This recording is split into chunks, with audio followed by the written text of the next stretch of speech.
Hi, my name is Sonya, and I first met Naz while I was volunteering at Mission Waco. I would go and lead chapel sessions at the homeless shelter run by Mission Waco, my brother's keeper, where Naz was a night monitor. And from the very beginning, we started kind of one of those obnoxious brother-sister relationships. I'd give him a hard time, he'd give me a hard time. I had to prepare in advance so I could keep up with him and his barbs. And we got to be friends during that time.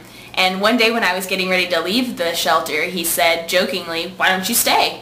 And I thought he was kidding and said, "No, I can't do that, can I?" And he said, "Yeah, why not?" And pulled out a pillow and bed sheets for me. And starting then, I went and slept at the homeless shelter one night a week.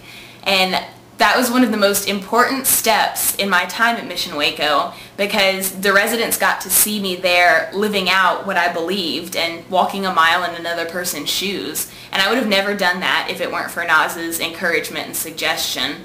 And every time I stayed, he was always very supporting and helpful, and would tell me the rules and the policies of the shelter so that I could truly live as the homeless residents do on a daily basis.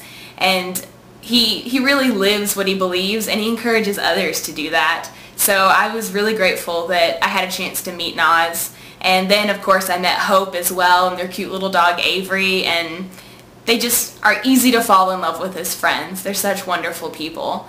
And I can't imagine not having Naz around and not getting a chance to see him on a regular basis and not making jokes about sleeping at the shelter anymore, because that's definitely a high point in my life. And there are still residents at the shelter that talk about how I used to stay there.